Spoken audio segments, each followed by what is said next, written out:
Nació mujer, pero debido a la terquedad de su padre, un miembro de la nobleza que era militar, fue criado como varón.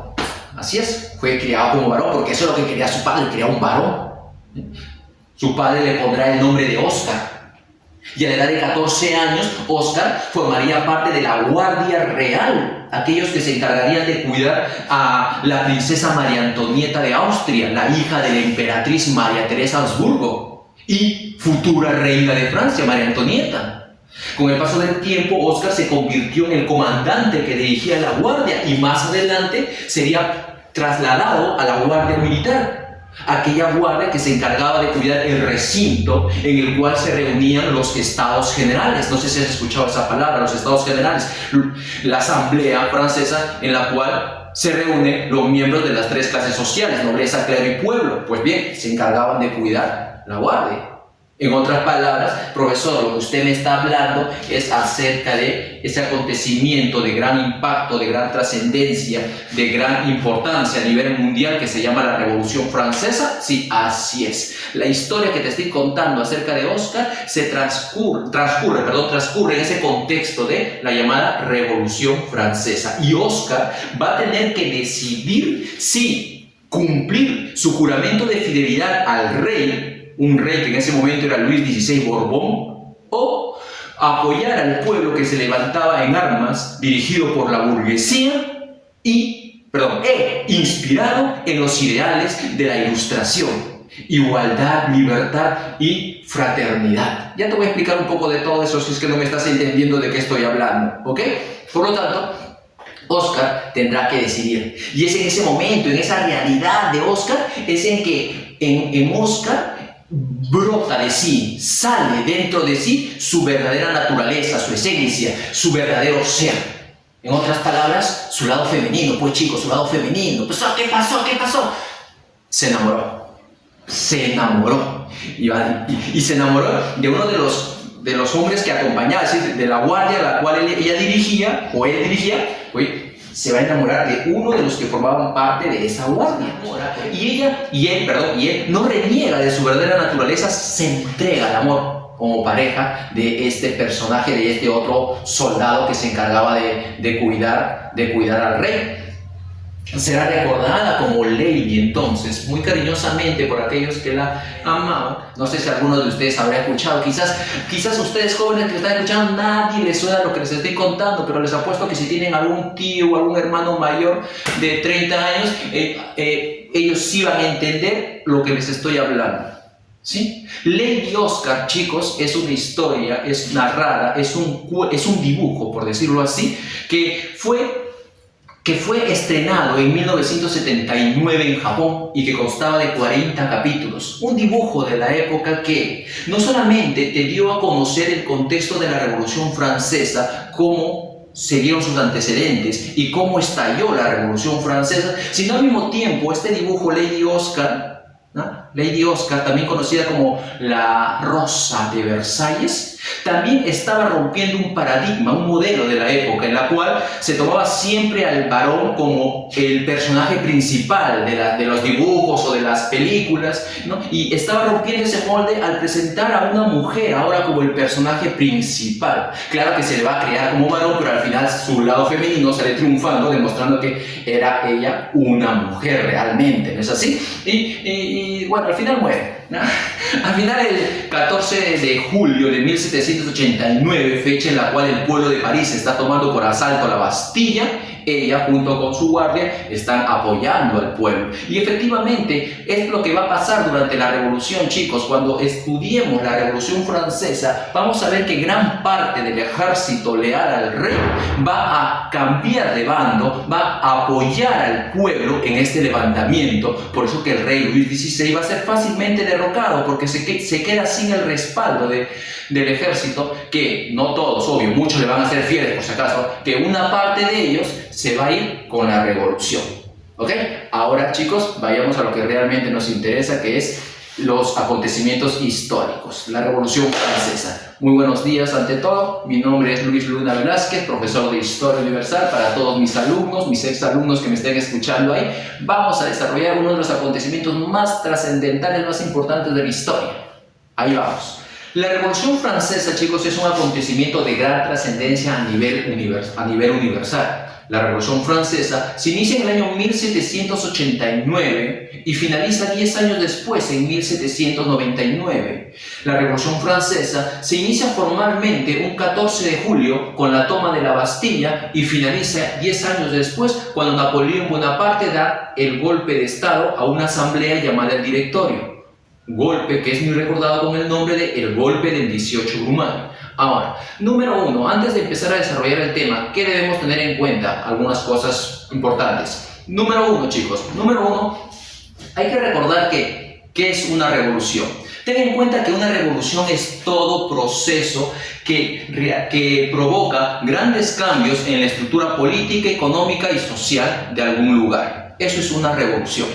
En este caso vamos a ver la Revolución Francesa, vamos a ver una revolución armada, pero no necesariamente una revolución tiene que ver con actos violentos. Por ejemplo, cuando nosotros estudiamos en la antigüedad, ¿te acuerdas cuando estudiamos la prehistoria? Estudiamos el periodo del Paleolítico, el Mesolítico y el Neolítico. Pues bien, acuérdate que en algunos libros, cuando hablan acerca del periodo del Neolítico, también se le considera como el tiempo de la revolución neolítica. Utilizan el término revolución. ¿Y por qué lo utilizan? Porque hay que recordar que en los tiempos de la prehistoria, durante el tiempo del Neolítico, el hombre dominó la agricultura y con eso el hombre se convirtió sedentario, ¿no es así? Aparecieron las primeras aldeas que fueron creciendo para convertirse en ciudades, apareció la propiedad privada, la diferencia de clases sociales, apareció el Estado para dirigir como ente organizador de un lugar, ¿no es así? Entonces, el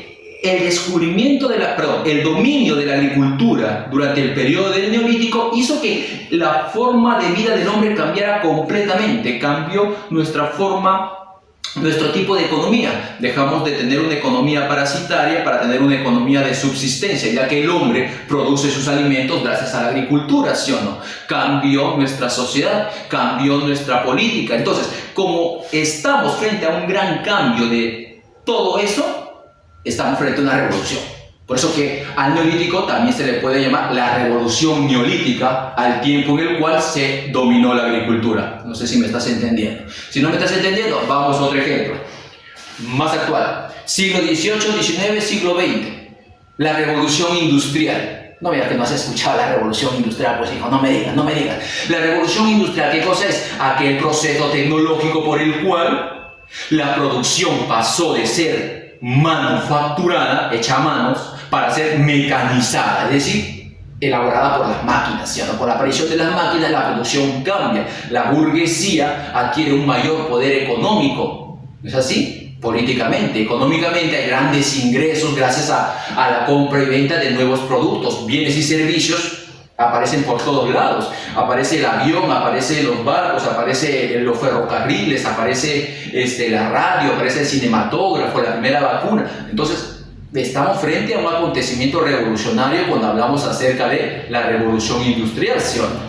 Ahora, en el siglo XVII también hablamos acerca de la revolución científica. ¿Sabes por qué decimos revolución científica del siglo XVII? Porque es en aquellos tiempos en que surgieron grandes intelectuales, grandes científicos que dieron muchos aportes a la humanidad. Por ejemplo, ¿has escuchado el nombre de Dmitri Mendeleev o no? El de la nomenclatura de la tabla de los elementos periódicos, la tabla de los elementos químicos, ¿no es así? ¿Ya? ¿Has escuchado el nombre quizás René Descartes, Blaise Pascal? ¿Te suenan esos nombres o no?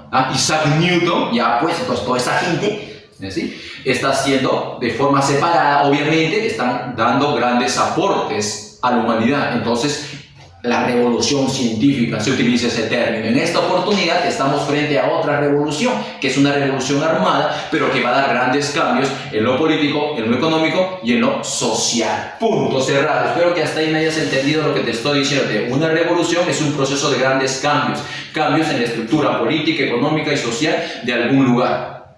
Punto número 1. Punto número 2, chicos. Punto número 2. Tiempo, cronología. Mencionamos que la Revolución Francesa se inicia en el año 1789, ¿no es así? 1789 y se extiende por 10 años hasta 1799. En otras palabras, estamos a fines del siglo XVIII.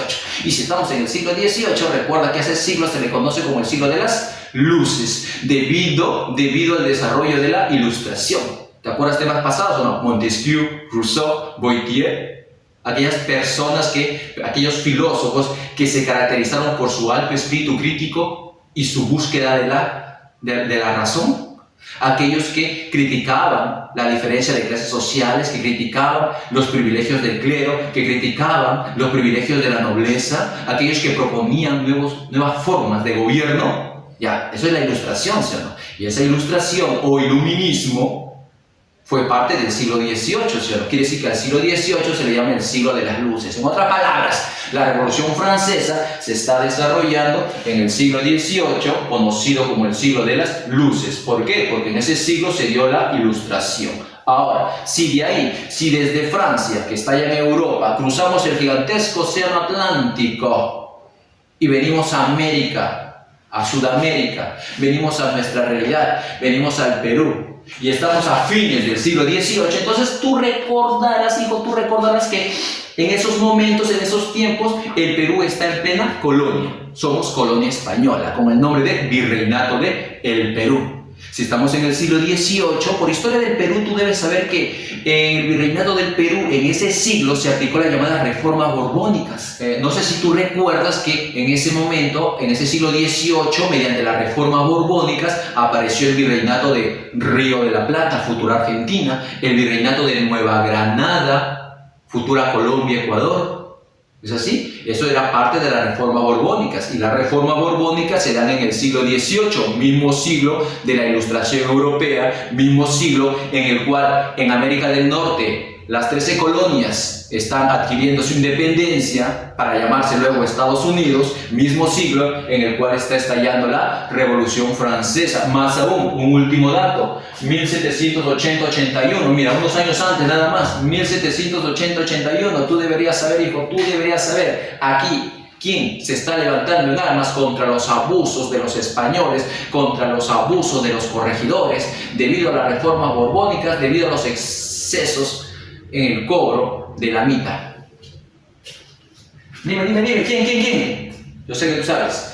Nuestro querido José Gabriel Condorcanqui y Noguera, ¿es así? O más conocido en el mundo de la farándula como Túpac Amaru II, ¿es así? Claro, pues. La rebelión o sublevación. Cuidado, escúchalo bien, no me vayas a decir por ahí, profesor, la revolución de Túpac Amaru. Acuérdate que ya hablamos de ese término. Dijimos que revolución es un proceso de grandes cambios económico, político, social.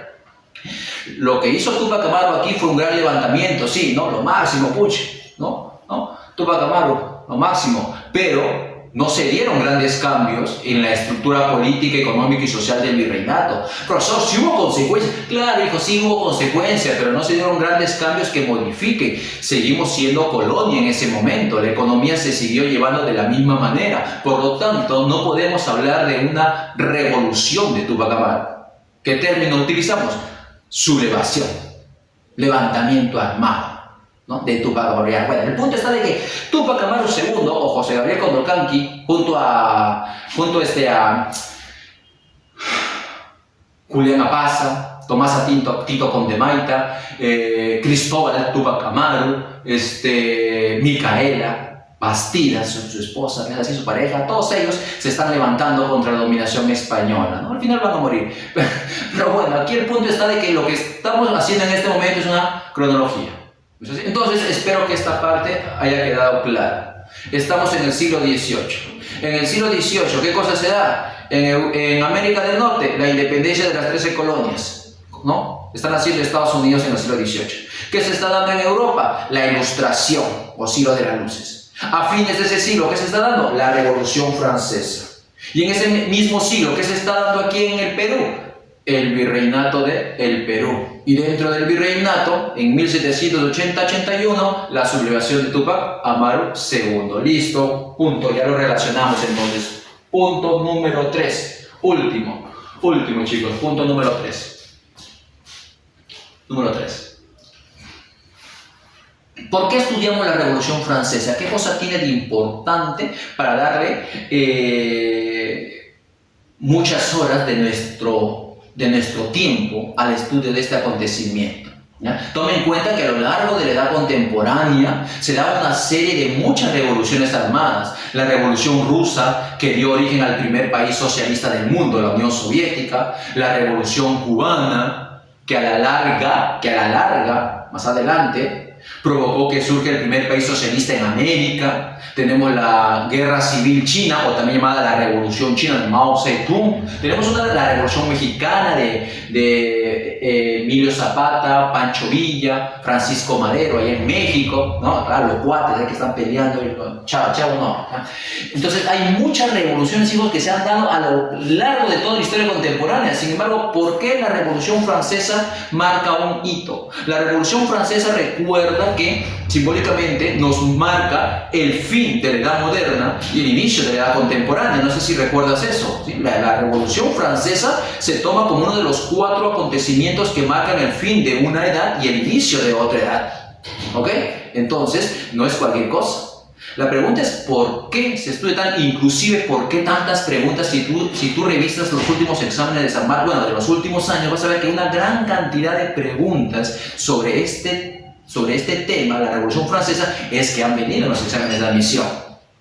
Entonces, ¿qué es lo que podemos sacarle de importante a esta revolución? Mira, número 1, y apunta, porque esto no lo voy a escribir aquí en pizarra, apunta. Número 1, fue el primer levantamiento armado en el cual un pueblo acaba con el absolutismo de su rey. No solamente eso, sino que captura a su rey Luis XVI y María Antonieta y los ejecuta, los pasan por la cuchilla nacional, es decir, la guillotina. ¿Sí? Por primera vez un pueblo contra el absolutismo. Número 1. Número 2, ponen fin a ese sistema de opresión que abusaba del campesino desde tiempos de la Edad Media. Alucínate, desde tiempos de la Edad Media, más de 10 siglos. Tú dirás, su profesor, tanto tiempo. Sí, durante mucho tiempo. ¿A qué me refiero? El feudalismo. ¿Has escuchado eso o no? Estamos en tiempos modernos, estamos entrando en la edad contemporánea y en Francia aún se practicaba un régimen feudal en el cual los miembros de la nobleza, como grandes señores feudales, explotaban a los pobres campesinos. La Revolución Francesa pone fin al régimen feudal. Le da a Francia, a su país, le da su primera constitución política. Por primera vez Francia va a tener su constitución. Y date cuenta que Francia se convierte en el tercer país de Occidente en tener una constitución política. ¿Quiénes fueron las primeras? Número 1, Gran Bretaña, Inglaterra. Allá por la Edad Media, por 1200, siglo XIII más o menos, a Juan Sin Tierra. ¿Te acuerdas de ese rey? ¿No? Así se llama, el rey Juan Sin Tierra. Se le obligó, bueno, la nobleza de ese tiempo le obligaron a aceptar una carta magna, una constitución. Y con el paso del tiempo, Inglaterra se convierte en una monarquía constitucional, la primera en tener su constitución. Ojo, estamos hablando de Occidente, ¿no es así? Pero, entonces, si Inglaterra o Gran Bretaña fue la primera en tener su constitución, ¿quién fue la segunda? Si está diciendo que Francia es la tercera, la segunda, nos venimos a América del Norte. Las 13 colonias, pues. Las 13 colonias que se logran liberar de Inglaterra. A ver, si alguien no me está entendiendo, pausa, Chepi, detenemos un ratito el tema Revolución Francesa. Nos vamos a América del Norte. En América del Norte, acuérdate que hay 13 colonias. Para que me entiendas, 13 ciudades. ¿Veis? Estados. 13 estados, ¿no? 13 ciudades. Nueva York, Nueva Jersey, Carolina del Norte, Carolina del Sur, Massachusetts, Pensilvania, Delaware, Rhode Island, Maryland. Son 13 nada más. ¿Ya? 13 que están hacia el Océano Atlántico. Fueron fundados por los ingleses que están en Europa. Con el paso del tiempo, estos descendientes de ingleses luchan por su independencia debido a los abusos cometidos por los ingleses, como el cobro excesivo de impuestos, ¿no? Y también el haber sido influenciado por las ideas de la Ilustración. Estas 13 colonias deciden independizarse y se separan de Inglaterra, y de esa manera, de estas 13 colonias, nace Estados Unidos. Claro, con el paso del tiempo, luego Estados Unidos se va a expandir hacia el Océano Pacífico, del otro lado. Por eso que sabemos que Estados Unidos hoy es un país así, ¿no? Grande, ¿sí o no? Hacia allá el Atlántico, hacia allá el Pacífico, ¿sí o no? Sabemos, y todo esto es Estados Unidos. Pero cuando Estados Unidos nace, solamente era aquí, ¿sí o no? 13 colonias nada más. ¿Ok? Por lo tanto, ¿qué está explicando? Por lo tanto, eso pasaba en América del Norte. Regresamos aquí. Estábamos mencionando acerca de la Constitución, que la primera en tener una Constitución fue Gran Bretaña e Inglaterra, por la Edad Media.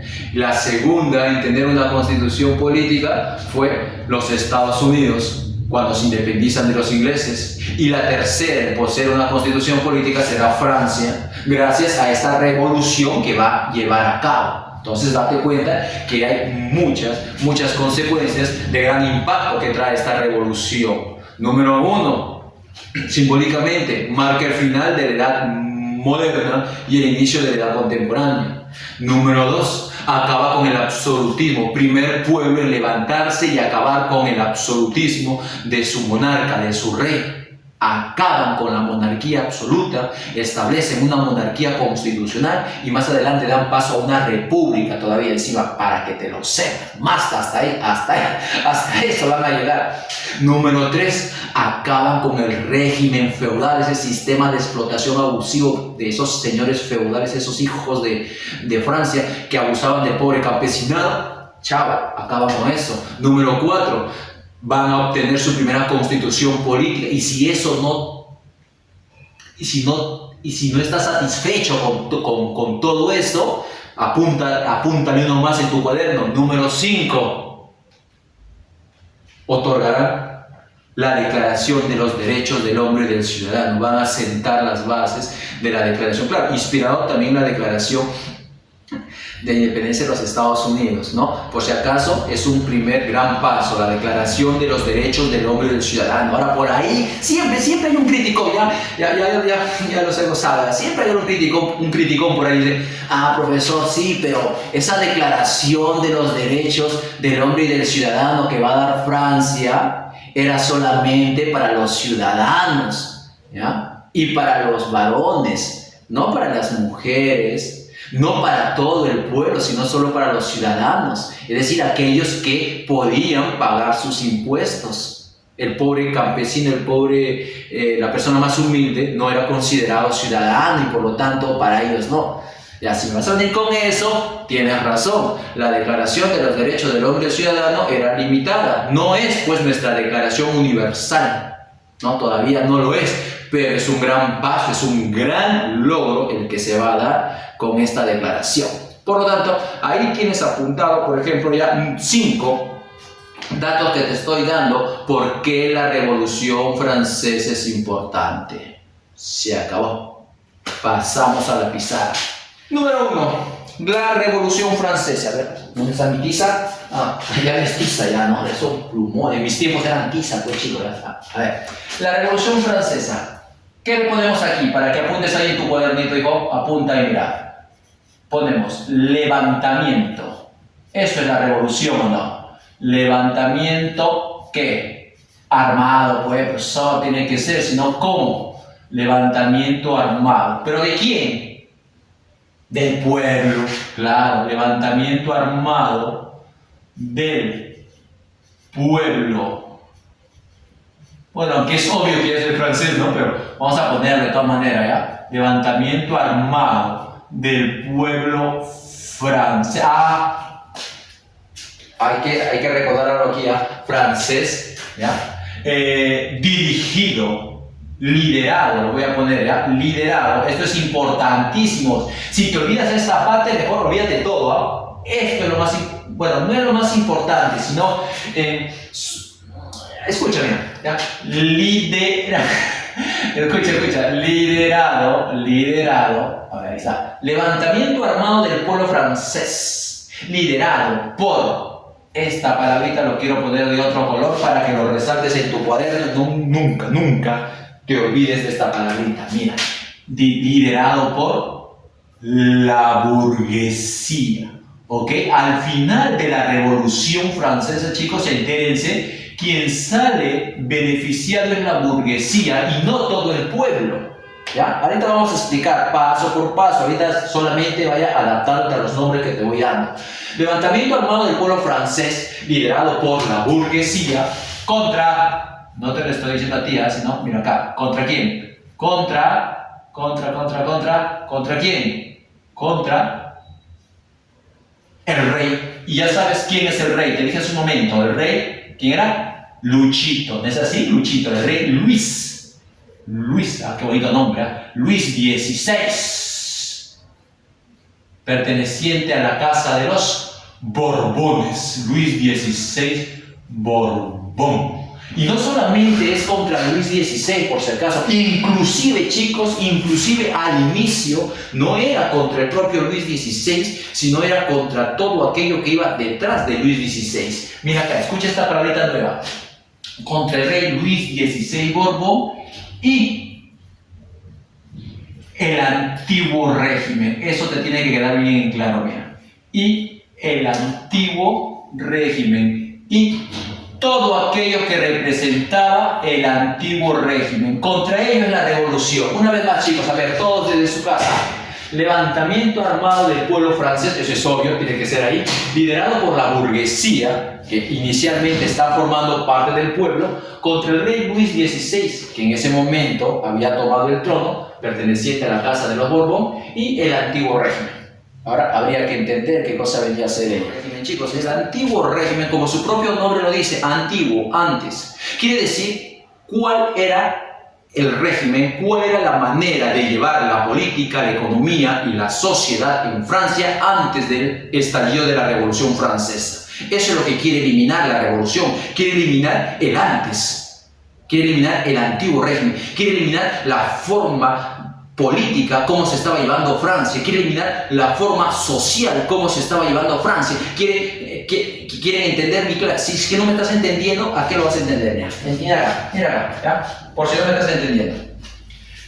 Uno, antecedentes después de tu cuaderno, ¿ya? El antiguo régimen. ¿Cómo era Francia antes del estallido de la Revolución Francesa? Pues resulta que los reyes franceses habían concentrado todo el poder en sus manos sin tener que dar explicación a nadie de lo que ellos hacían. Mira cómo son estos sinvergüenzas, estos salvajes. O sea, estos salvajes decían que el poder que ellos tienen como rey no se lo ha dado el pueblo, no se lo ha dado el dinero, no se lo ha dado las clases privilegiadas ni los militares. No. Si yo tengo el poder, ¿no? El rey, ¿no? Si yo tengo el poder es porque Dios me lo ha dado. Mira, sinvergüenza, cómo metía a Diosito en sus tonterías, cómo metían a Diosito. ¿Ve? Dios me lo ha dado y por lo tanto yo no tengo por qué dar explicación a nadie más que a Dios. A eso se le llama, ¿te acuerdas? Eso se le llama el derecho divino. Ellos creían que tenían el derecho de gobernar y hacer lo que les da la gana por el solo hecho de ser rey y porque Dios se los ha dado, es el derecho divino. Por eso es que los reyes concentraban todo el poder en sus manos. El rey se creía, no sé qué se habrá fumado esto, se creía de que en sus manos ellos eran el ejecutivo, el legislativo y el judicial. Aquí lo vamos a ver mejor, mira. Para que me entienda mejor, lo ordenamos en pizarra. Políticamente, ¿en mi tiza? Se establecía una monarquía absoluta. Una monarquía absoluta. Quiere decir que los reyes eran absolutistas. Los reyes hacían lo que les venía en gana. En este momento de antes de estallar la Revolución Francesa, quienes estaban gobernando en Francia era esta casa. Los llamados Borbones, los Borbones. Y ojo, esto no solamente es en Francia, en otros reinos también se aplica lo mismo. Hay monarquías absolutistas, monarquías absolutas en otros lugares. ¿Cómo era en Francia? ¿Qué pasaba en Francia? Pongamos, el rey tiene, según él, ¿no? Tiene el derecho divino. Según ellos, Dios se los ha dado, ¿no? El derecho divino. Nacen con ese derecho de reinar y hacer lo que le da la gana por el simple hecho de que Dios se los ha dado según ellos. Ahora, hablemos un poco acerca de los Borbones, chicos, acerca de esta familia dinastía que está reinando Francia. habría que retroceder un poco al siglo, vamos a retroceder al siglo 1500, al siglo XVI. ¿Qué es lo que pasaba, chicos, más o menos entre el siglo XV y el siglo XVI en Francia? En Francia, en esos momentos, ojo, siglo XVI, 1500 más o menos, dentro de Francia se estaba dando una terrible guerra entre dos bandos. Por un lado se encontraba el bando de los católicos y por el otro lado se encontraba el bando de los protestantes, una iglesia protestante de la época llamada los hugonotes. A este acontecimiento en la historia lo llamamos las guerras de religión, siglo XVI, Francia. Ojo, acuérdate que el siglo XVI es el siglo de las reformas protestantes. ¿Te acuerdas el nombre Martín Lutero? ¿Sí? ¿Te suena? Martín Lutero en el Sacro Imperio en Alemania. Pues bien, el siglo XVI se dan muchas guerras de religión. Estamos ahora en Francia. Durante esas guerras de religión en Francia estaba reinando en Francia una dinastía o familia llamada los Valois, ¿sí? O Valois, si quieres llamarle. Y en medio de toda esa guerra a lo largo del siglo XVI, el que sale finalmente triunfando y acaba con esas guerras va a ser un tal Enrique de Navarra, o también conocido como Enrique Borbón. Por eso es que Enrique se convierte en el primer rey Borbón en Francia. Aquí lo pongo, mira. Enrique IV. Entonces, ¿por qué cuarto? Porque ya antes, hijo, pues no se tan sano, mira. Porque ya antes habían reinado Enrique III, Enrique II, Enrique I, pero eran de otras familias, no eran Borbones. Podría haber sido Valois, habían sido Valois. Este es un Borbón. Por lo tanto, Enrique IV se convierte en el primer rey de su dinastía. ¿Sí? Él es el que sale venciendo en las llamadas guerras de religión. Él es el que da el edicto de Nantes, por el cual se procede a dar una tolerancia religiosa en Francia. Quiere decir que, por lo tanto, Enrique IV se convierte en el primer rey Borbón de Francia. Estamos hablando, lo voy a poner acá, ¿ya? Aquí lo dejo, siglo XVI. Entonces, en ese siglo los Borbones toman el poder en Francia, ¿ok?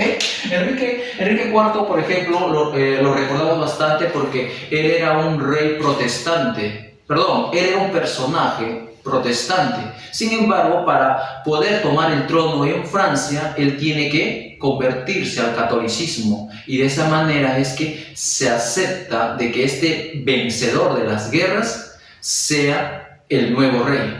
Cuando Enrique IV toma el poder, entonces toma el poder como católico, renegando de su origen protestante, algo que muchos no se lo van a perdonar. Por eso es que más adelante, después de muchos años de estar gobernando Enrique IV es asesinado y muy probablemente por un fanático protestante que no le perdonaba, que no le perdonó, él había hecho este cambio hacia católico. Sin embargo, también hay que reconocer a Enrique IV que si él renegó de su iglesia protestante, que era la iglesia hugonote, para convertirse al catolicismo, él hizo, como rey, hizo buenas cosas para los protestantes. Por ejemplo, el edicto de Nantes fue una ley que dio él para la tolerancia, por el cual se aceptaba la libertad de culto a los protestantes y que pudieran tener libertad política y económica, libertad que más adelante se los van a quitar, pero por el momento Enrique lo está aceptando. Entonces,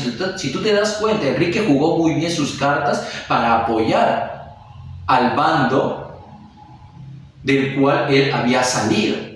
Sin embargo, al final lo asesinan a Enrique IV, porque muerto Enrique IV, toma el trono su hijo. Desgraciadamente su hijo, Luis XIII, tenía apenas 9 años. Sí, entérate, su hijo a los 9 años recibía la corona, pero debido a su minoría de edad, obvio, necesitaba una regenta quien se encargue de tomar decisiones a su nombre. ¿Y quién más va a ser que su querida madre llamada María de Médicis, viuda de Enrique IV, se convierte en la regenta, y un primer ministro para que lleve el gobierno? Ese sería Jean-Armand Duplessis, más conocido como el cardenal Richelieu. Y no me digas que no has escuchado el nombre de Richelieu.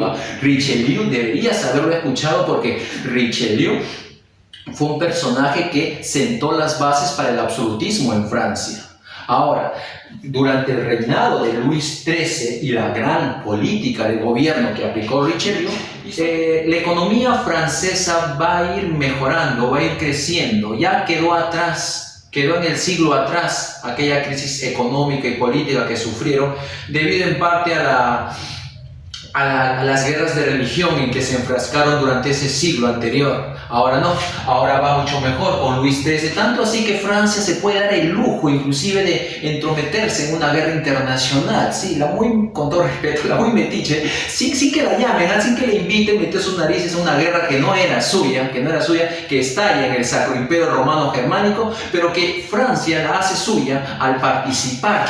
La famosa guerra de los 30 años, en la cual Francia va a tener que participar en dos frentes diferentes. Se va a dar ese lujo. Francia lucha hacia la parte oriental suya contra el Sacro Imperio Romano Germánico, y hacia su parte occidental contra el Reino de España. Ambos, el Sacro Imperio como el Reino de España, estaban bajo la monarquía Habsburgo, y los dos se enfrentan contra Francia, y Francia se da el lujo de vencer en esa guerra, con lo cual demuestra la supremacía que va a ejercer Francia en el siglo XVII. Ojo, en el siglo XVII. Luis XVI ni Richelieu van a poder ver el fin de esta guerra de los 30 años, porque la guerra de los 30 años terminará cuando ya ambos han fallecido.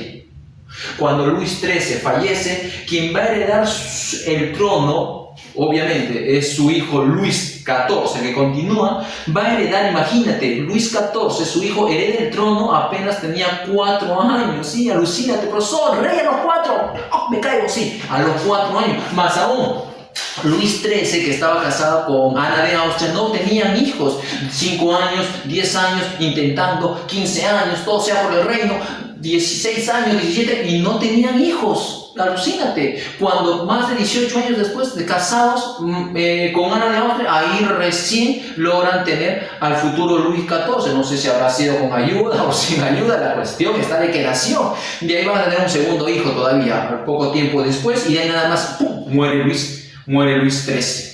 Muerto Luis XIII, Luis XIV toma el trono a los 4 años. Es coronado a los 5 años, pero al ser menor de edad necesita una regenta. ¿Quién va a ser? Su madre. Pues Ana de Austria se convierte en la persona que tiene que autorizar. Y como primer ministro, para que lleve la política, ya no puede ser Richelieu el que sentó las bases del absolutismo, porque Richelieu ya está muerto, pues, ¿sí? Quien va a ser es Julius Mazarino, otro cardenal, discípulo de Richelieu, quien va a tomar la posta ahora. Por lo tanto, tras Luis XIII Borbón, entonces tenemos al siguiente, Luis XIV Borbón, más conocido como, tú has escuchado, el rey Sol, aquel que inmortalizó la frase "el Estado soy yo". ¿Por qué el Estado soy yo?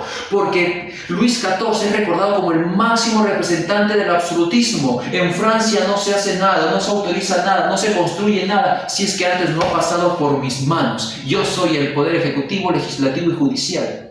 En otras palabras está diciendo, el Estado soy yo.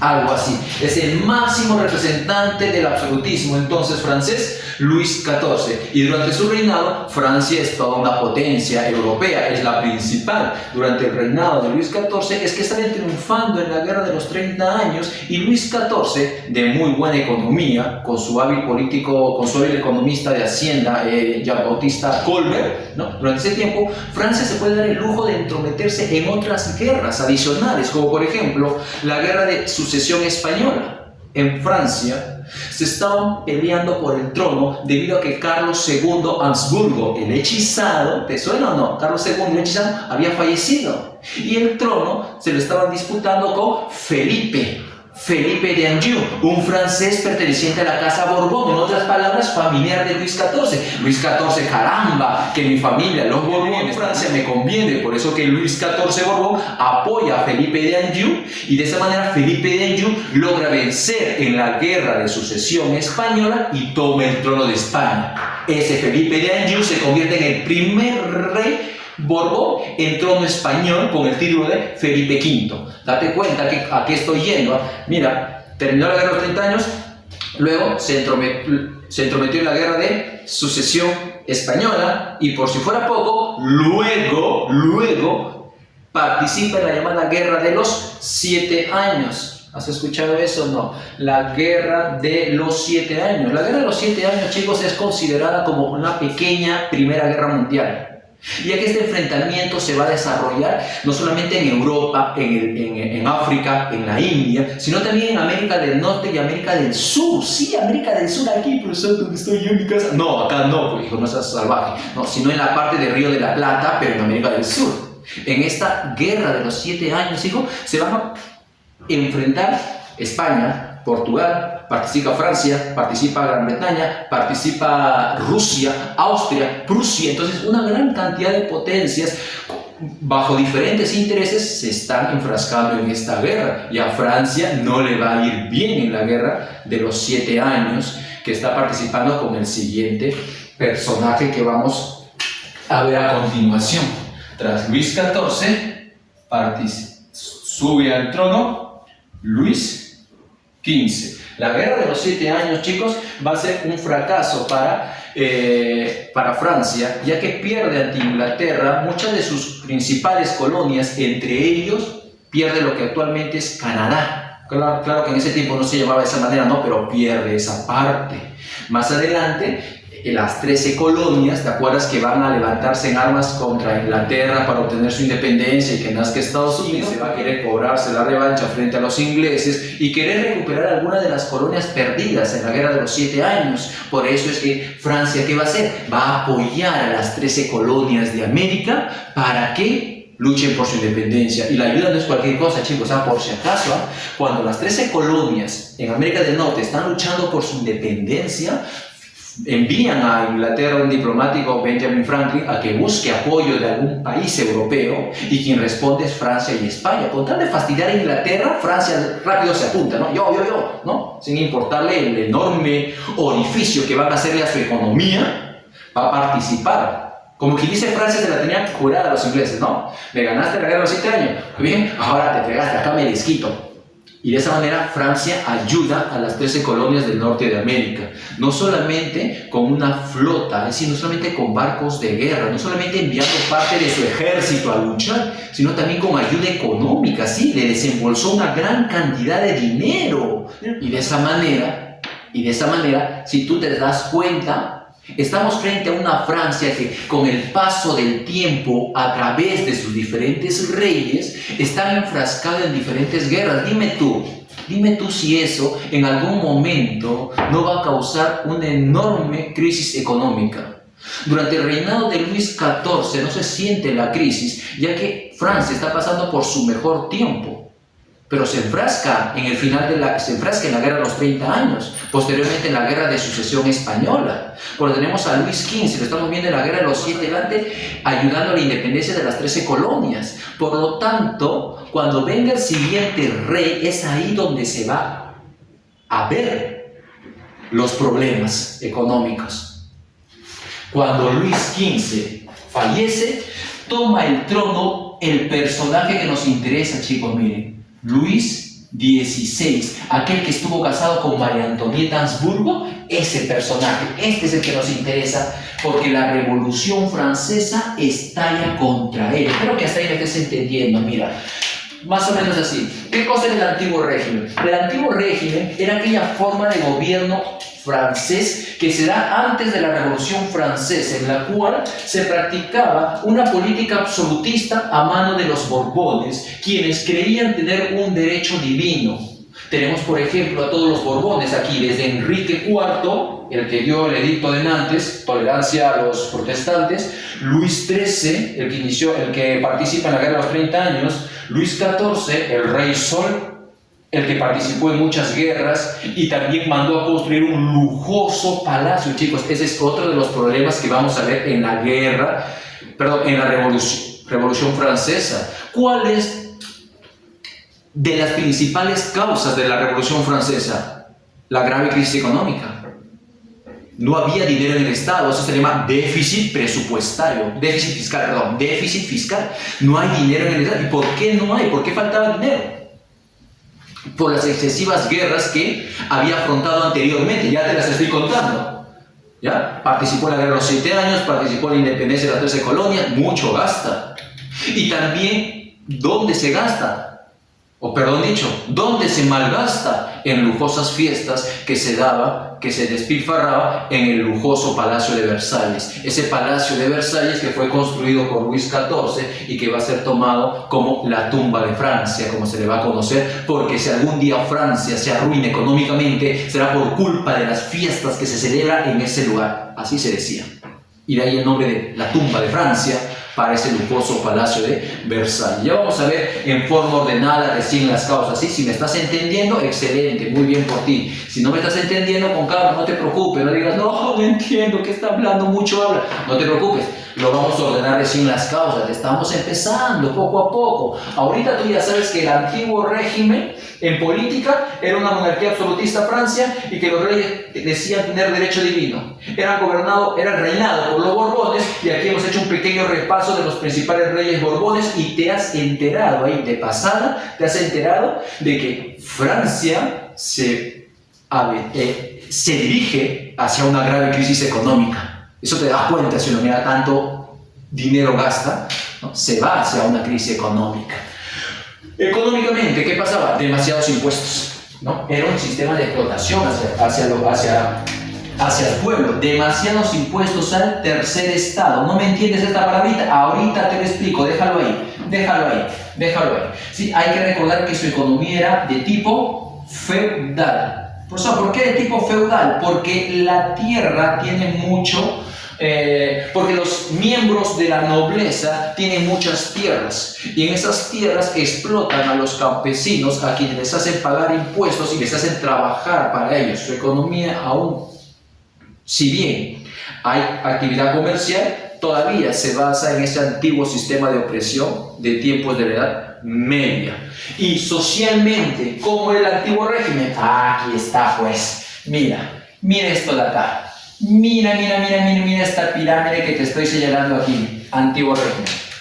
¿Cómo estaba compuesto Francia antes de que estalle la Revolución Francesa? Está dividido en 3 grupos sociales. Míralo acá, mira mi manito. 1, 2, 3. ¿Lo viste, sí o no? 1, 2 sería. Francia está dividido en 3 grupos sociales. También se le conoce con el nombre de estamentos o estados. Primer estamento, primer estado, segundo estamento, segundo estado, tercer estamento o tercer estado, o si quiere llamar de tercera clase social. Por eso el nombre acá de tercer estado. Demasiados impuestos al tercer estado, es decir, demasiados impuestos a ellos. Veamos, ¿quiénes están en la parte superior? ¿Quiénes son considerados como el primer estado? Voy a poner aquí, número 1, mira, número 1. El primer estado son ellos. Pues resulta que, chicos, el primer estado son considerados como los miembros de la iglesia y a ellos se les recuerda con el nombre de el clero. ¿Es así? El clero son los miembros de la iglesia. El clero lo podemos dividir entre aquellos que viven en medio de la opulencia, de la riqueza, ostentando grandes beneficios, y le vamos a poner el nombre de el clero alto. ¿Sí? Aquí está, mira, el clero alto. Profesor, por ejemplo, ¿quién puede ser clero alto? Para que te entiendan mejor, profesor, ¿quién es clero alto?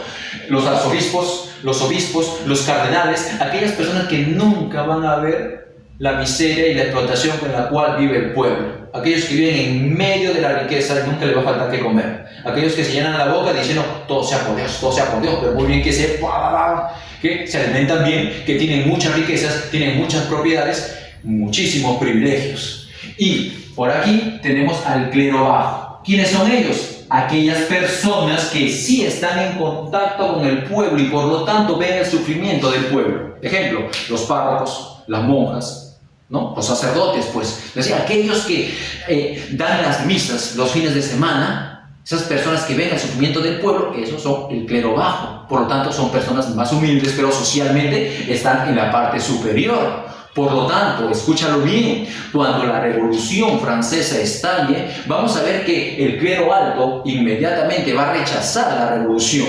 En cambio, muchos del clero bajo no es que vayan a apoyar, pero sí van a entender por qué el pueblo se está levantando en armas, porque ellos ven el sufrimiento del día a día del pueblo. Como segundo estamento o segunda clase social, acá dijo, mira, segundo. Como segundo estamento o segunda clase social, tenemos pues a los miembros de la a los miembros de la nobleza. ¿Ok? ¿A quiénes podemos tener aquí? Aquellos que viven en la capital, aquellos que viven en el centro, junto al rey, por lo tanto, en la mayor riqueza posible. A esos se les recuerda el nombre de la nobleza palaciega. ¿Sí? Pero también están aquellos nobles que viven en las demás ciudades, la nobleza provincial, aquellos que viven principalmente de sus tierras. Y por último, tenemos debajo el tercer estado o tercera clase social. ¿Quiénes lo conforman? Los miles de hombres del campo, es decir, los campesinos. Los cientos de personas con algún oficio humilde en la ciudad, es decir, los artesanos. Y por último, tenemos aquí aquella parte del pueblo, escucha bien, aquella parte del pueblo que va a ser la que dirija la Revolución Francesa. Profesor, usted me dijo hace un momento, quien lidera es la burguesía. Exacto, voy a poner de otro color. Aquí está la burguesía. Profesor, no te creo. La burguesía es parte del pueblo. Así es, entérate. La burguesía es aquella parte del pueblo que está mejor acomodada. La burguesía, en su mayoría, son aquellas personas con alguna instrucción, con alguna educación, saben leer y escribir, tienen una profesión. No todos, pero sí en su gran mayoría. La burguesía tú la puedes dividir también en una burguesía baja y en una burguesía baja, alta y baja. ¿Quién es burguesía alta? Aquellos que tienen mayores ingresos económicos dentro del tercer estado. Por ejemplo, un banquero, un gran comerciante. Por ejemplo, mientras que la burguesía baja, aquellos que tienen una profesión, un periodista, un doctor, un profesor, un abogado, vienen a ser parte de la burguesía baja. Ahora, ellos son la parte más alta dentro del pueblo. Pero al igual que el pueblo, pero al igual que el campesino y el artesano son parte del pueblo y por lo tanto a ellos también les caen todos los impuestos que también le recaen a estos dos de aquí. En otras palabras, chicos, ¿qué cosa viene a ser la Revolución Francesa? La Revolución Francesa es el levantamiento armado del tercer estado. Ya entiendes que es tercer estado, todo esto es el tercer estado, ¿sí?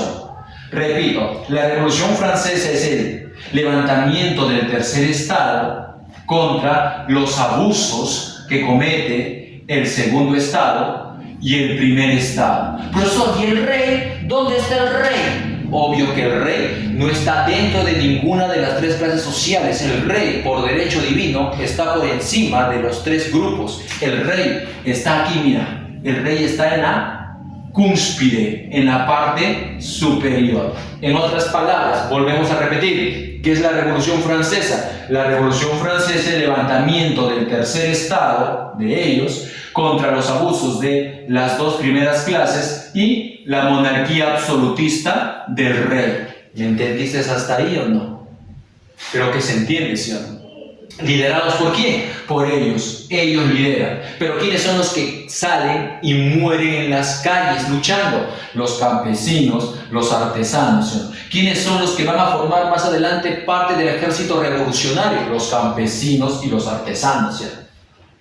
Y aunque te suene irónico, ¿sabes tú quiénes son los que al final de 10 años de revolución, quiénes son los que salen ganando con esta revolución?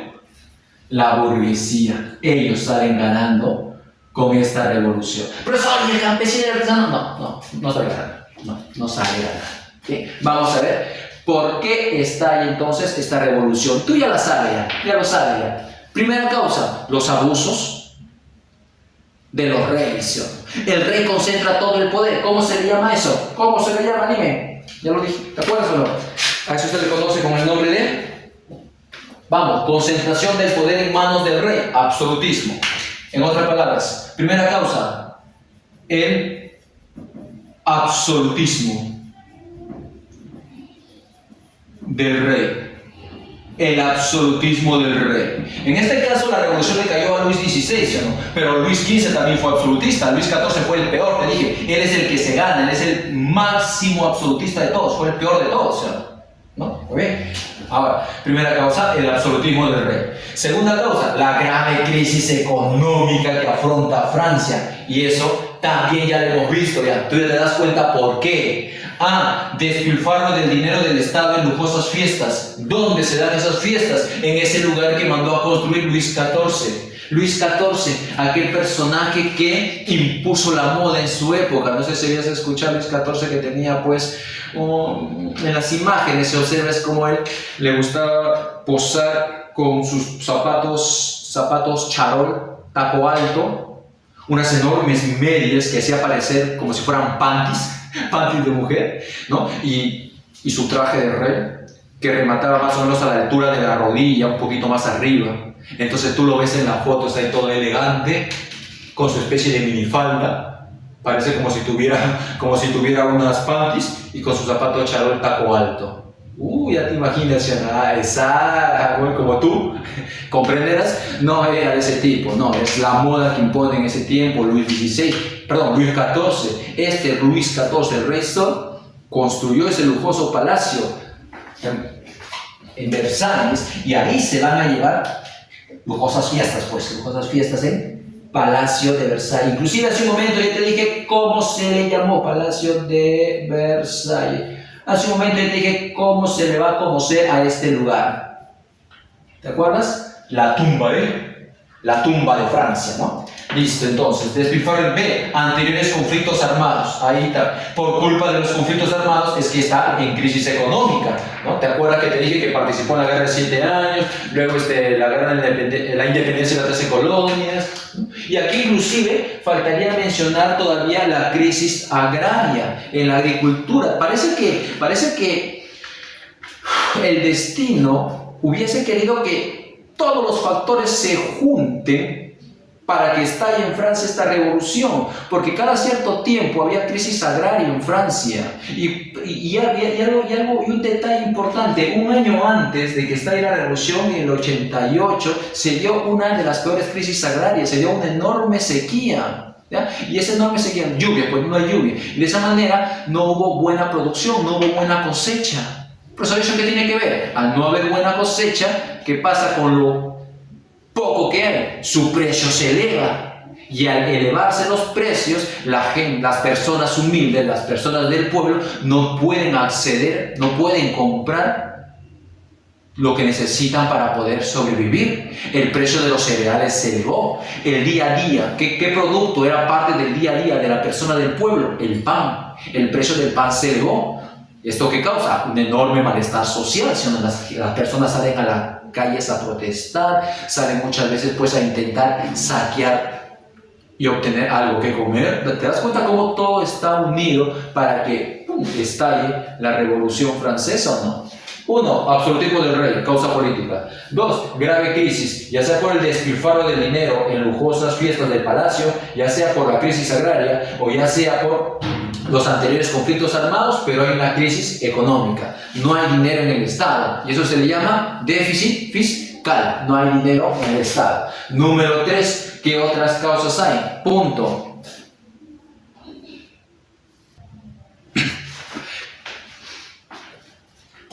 Causa número 3, la difusión de las ideas ilustradas. ¿Te acuerdas que hace un momento te hablé sobre la ilustración? No es así, porque no te hablé mucho de ello, no. A ver, hay que tomar en cuenta lo siguiente, chicos. Siglo XVIII, conocido como el siglo de las luces. En el siglo XVIII se desarrolla un movimiento filosófico e intelectual conocido como la ilustración. La ilustración fue un movimiento razonado en el cual buscaba, mediante la utilización de la razón, plantear soluciones a los problemas que aquejaban a la sociedad de esa época. Para los ilustrados, los principales problemas que aquejan a la sociedad en el siglo XVIII son el absolutismo del rey, los excesivos beneficios de la iglesia, del clero, y los excesivos beneficios que tiene la nobleza. Y grandes ilustrados como Montesquieu, Rousseau, Voltaire, Diderot, Alembert, etc., van a empezar a propugnar cambios, pero ellos no solamente critican los males de la época, sino también proponen soluciones. Por ejemplo, Charles de Secondat, barón de Montesquieu, más conocido así como Montesquieu, en su obra El espíritu y las leyes, planteaba de que su Francia, porque él era francés, que su Francia, que es una monarquía absolutista, debería cambiar su forma de gobierno e implantar una monarquía constitucional de tipo inglés. Los ingleses ya tenían a su rey con un poder limitado desde tiempo atrás. Inglaterra es la menos absolutista, ya que el poder del rey está limitado por una constitución política. Entonces, para esa realidad del siglo XVIII, Inglaterra es la que posee el mejor tipo de gobierno, ya que el poder del rey es limitado, no hace lo que le da la gana porque hay una constitución que limita su poder. En cambio, en los demás reinos europeos no sucede eso. Y recuerda que Francia es la peor, la más absolutista. Entonces, Montesquieu, en su obra El espíritu de la ley, proponía que el mejor camino para salir de la pobreza, de la crisis, de la marginación, de los abusos, es limitando el poder del rey mediante una monarquía constitucional. Jean-Jacques Rousseau, ¿no? Simplemente Rousseau iba más allá. Rousseau decía de que la monarquía en todos sus tintes es malo, malo. Ya sea una monarquía absolutista o ya sea una monarquía constitucional, la monarquía en sí es opresión para las demás personas. Por lo tanto, lo que proponía Rousseau era una república, un lugar en el cual tengamos la facultad de, mediante nuestra elección, poder nombrar a un gobernante. En su obra El contrato social, Rousseau nos propone de que el que alguien gobierne, el que exista gobernante y que existan gobernados, es porque eso ha sido un pacto, una especie de, como dice su obra, contrato social, en el cual la sociedad te ha elegido como gobernante y que por lo tanto nosotros los gobernados tenemos el derecho y la obligación, escúchalo bien, el derecho y la obligación de sacar a esa persona del gobierno si es que no está cumpliendo con sus obligaciones de gobernante. Lo que nos está proponiendo Rousseau es una república. Lo que nos propone Montesquieu es una monarquía constitucional con división de poderes. Entonces, estos ilustrados dan grandes aportes. Diderot y de Alembert, por ejemplo, van a aportar al ser los que dieron nacimiento a un gran compendio del conocimiento llamado la enciclopedia. No sé si has escuchado el llamado Diccionario de Ciencias y Artes y Oficio para gente conocedora en letras, o simplemente llamado la enciclopedia, ¿no? ¿Has escuchado el término enciclopedismo? No. Pues bien, todo ese conocimiento, la enciclopedia venía a ser un compendio, un resumen de todo el conocimiento humano alcanzado hasta ese momento. Participaron filósofos, hombres de ciencias, hombres de letras, economistas, en la elaboración de esa enciclopedia, en la cual también se planteaban los problemas de la época y se veían las posibles soluciones. Por lo tanto, en el siglo XVIII la Ilustración fue un movimiento de difusión de ideas que abrían los ojos hacia una nueva forma de ver el futuro, diferente al sistema de opresión que se vivía hasta ese tiempo. Por eso que la Ilustración influenció bastante para que en el norte de América, las 13 colonias, futuro de Estados Unidos, se levanten armas, apoyo. Y también ahora las ideas de la Ilustración van a ser la causa, escucha bien, intelectual para que estalle la Revolución Francesa. Y más adelante, por si acaso, más adelante lo vamos a ver en Sudamérica. La Ilustración, por si acaso, también va a influenciar para que las colonias españolas en América busquen su independencia. Profesor, en América, nosotros, pues sí, con nosotros, ¿no? La independencia de Perú, Argentina, Chile, Ecuador, Venezuela, Colombia, ¿no? La independencia de Sudamérica, española. Las ideas de la Ilustración también llegaron acá. Conclusión, chicos, la difusión de las ideas ilustradas es la causa intelectual.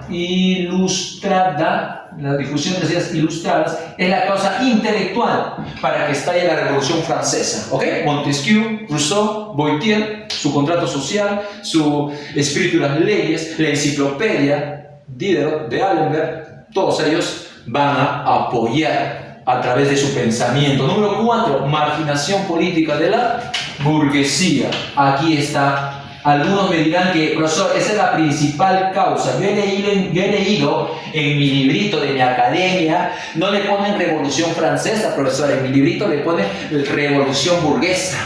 ¿Y por qué revolución burguesa? Porque es la burguesía la que lo está dirigiendo, número uno. Segundo, porque es la burguesía la que va a sacar beneficios. Tercero, porque la burguesía forma parte de una de las causas para que estalle la revolución. La burguesía, chicos, es aquella parte dentro del tercer estado, que está, mira, dentro del pueblo, pero que está mejor acomodado dentro del pueblo, por si acaso.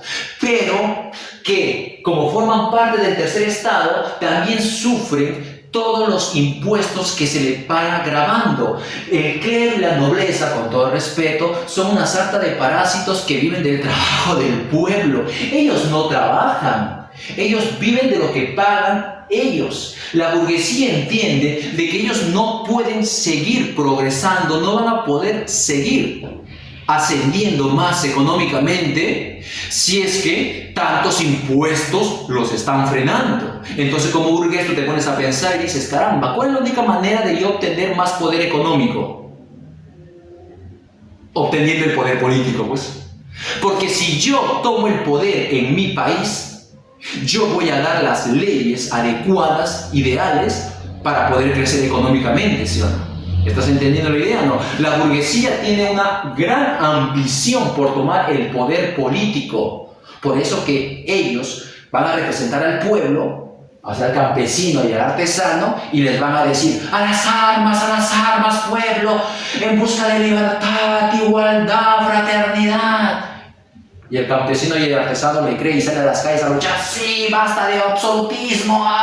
Pero desgraciadamente, muchos años después, quien sale más beneficiada es esa burguesía, ¿ok? Eso no le quita los grandes logros que ya mencionamos al inicio de esta clase. Es decir, grandes logros nos deja esta revolución.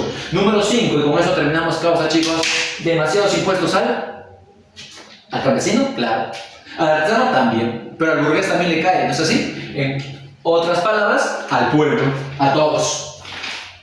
A todos. También le puedes decir al tercer estado, es decir, de excesivos impuestos al tercer estado. Ojo, chicos, también se le conoce con el nombre de el estado llano, el estado llano. ¿Tú sabes por qué, sí o no? ¿Sabes lo que es la llanura? La llanura es la parte más baja, ¿sí o no? Y el pueblo conforma la parte más baja. Por eso que a estos de aquí, tú les puedes decir el tercer estado, la llanura, el estado llano, el tercer estamento, el tercer estado, o si quieres llamar el pueblo, pues. ¿No es así?